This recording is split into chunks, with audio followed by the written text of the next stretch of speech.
Welcome to a Bestow TV production. If you enjoy our content, please click the subscribe button. To get notifications of new releases, ring that bell. Thank you, and away we go.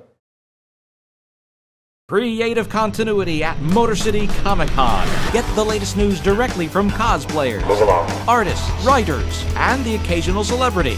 Tune in for Creative Continuity's coverage of Motor City Comic Con. We bring the convention to you. Speaking with Greg Gordon. Greg, how are you doing?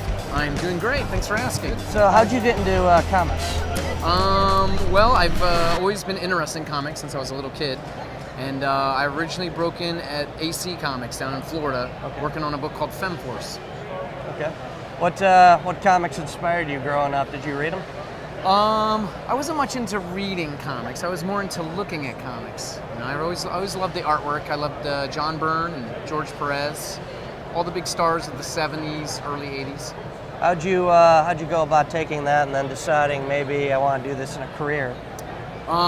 Just the artwork itself just compelled me, you know. It was so exciting to see all these heroes arguing, fighting.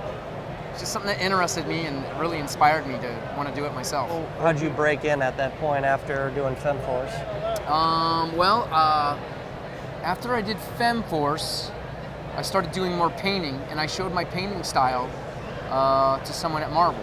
They ended up hiring me there at Marvel finally. It took me about 11 years to break in at Marvel. What made you want to do more painting style versus more sequential, standard style? I don't know. I guess the sequential stuff wasn't really working out that well for me at the time. I wasn't very good when I first broke in, so it took me a while to get from that to where I am now. Do you feel more confident in the computer design type stuff, or?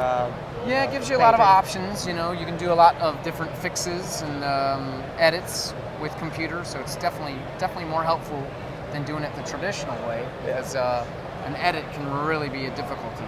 Do you find that people respond more to your art that way than maybe some other artists out there? Yeah, I think so. I think my art has a mass appeal. You know, it seems to appeal to people that might not normally enjoy comic books or really get it.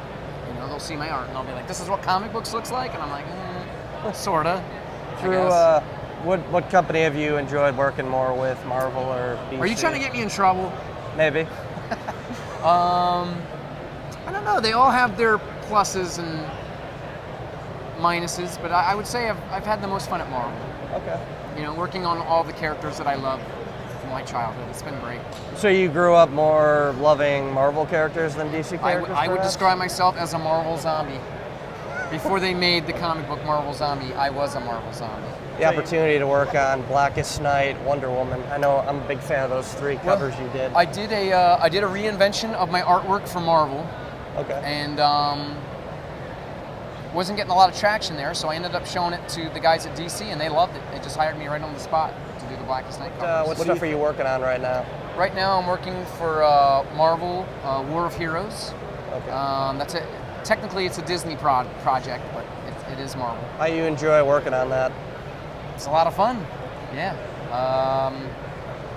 You know, I get to design the cards for the game, and there's a lot of feedback on it. It's been great. And this is Tommy Zimmer with Greg Horn signing off.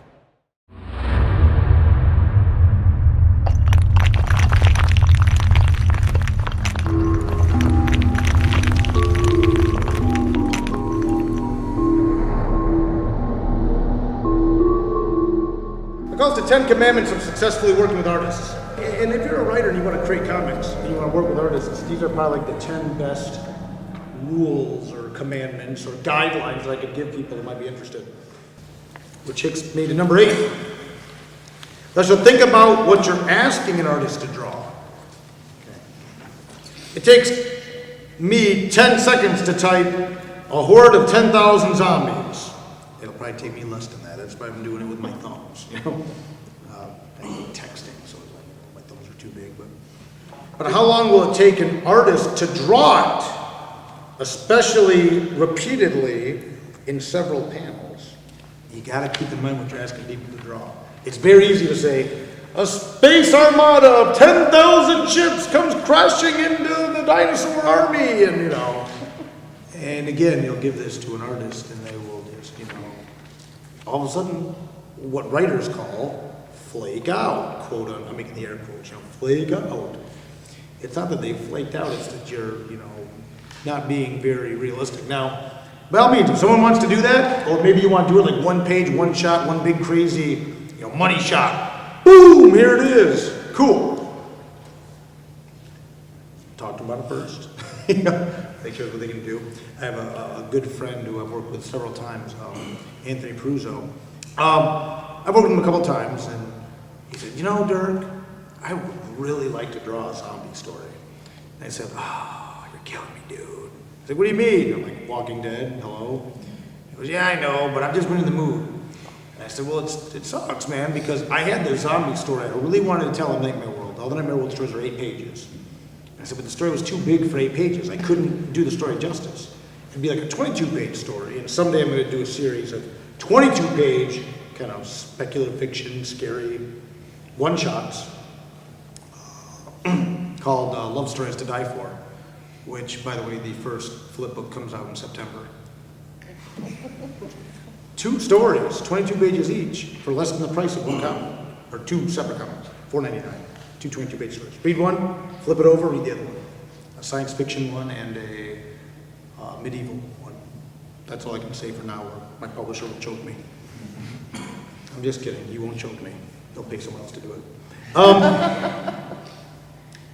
But I told him, I said, yeah, I wanted to do this zombie story for Love Stories to Die For. And I can't now because Walking Dead's out, and it looked like you're riding the coattails. So maybe like another 5 years or something, but sucks. I'm really excited about this story. It's going to be real cool, done in one, boom, awesome. He said, oh, well, what was the story? And I know Anthony well enough that I could comfortably tell him. Quick side note, the worst thing you can do as a writer, especially when talking to other writers, I really want to write up this cool idea for a story, and then start saying what it is. Don't do that. I stop people. I'm like, wait, stop. I'll read it someday. Don't tell other people. Don't give this stuff away. Even subconsciously, people pick up on stuff. Or, let's say you tell me your great idea about a chupacabra farmer. What if I happen to be writing a chupacabra farmer story? And mine's almost done. And it is done, it's in the hands of the artist. Then, a year later, a month later, whatever, that story gets published, what are you going to say about Dirk Manning? He stole my chupacabra wrestler story. Chupacabra farmer story. He stole it. I didn't steal it, man. I was working on it already, But that's also why most publishers do not take blind submissions. That's why you can't send a Spider-Man story to Marvel. What if they're writing one just like it? And then you say, oh, well, you stole my idea because I sent it in. That's why they're going to read it and shred it. It's not that you're not great. We're all special little snowflakes. I get it. But they have to protect themselves. Anyway, so I tell Anthony, I know him well enough, I tell him this, the tagline for this story I wanted to do. He's like, dude, that's awesome. I said, I'm not gonna draw anything else that you write until you write me that script. You son of a gun. So what I did, and I'm like, okay, 2 can play this game. Man, I had like 10,000 zombies on every page. I went crazy, go nuts. I had zombies hanging off the rafters, and you name it was falling out of airplanes. It wasn't that bad, but it was pretty severe. Dude drew it. He wanted to draw the hordes and hordes of zombies. I don't know what was going on in his head at the time in his life. And they look great. They're all grotesque, and their eyes were falling out. And they're all slag-jawed and emaciated, ripping people apart. But that's what he wanted to do. I never in 100 years would have given him or anybody a story that has hundreds of zombies on multiple pages, but that's what he wanted to do. Keep that in mind. Most people, they want to draw and move on to the next picture, draw and move on to the next panel, draw and move on to the next panel. So be very, very aware of what you're asking people to draw. Be creative about it. If you really need a scene that's very detail-oriented, talk to the artist and say, I want to do this scene where, the space armada is flying in, but I don't want you to have to draw 1,000 spaceships. How can we do this? They might have some tricks too. They can Photoshop, whatever, but be aware of what you're asking people to draw.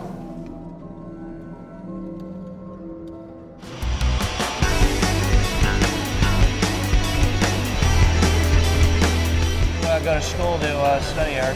I went to the Art Institute down in Fort Lauderdale, and they really got me into doing color artwork as opposed to black and white.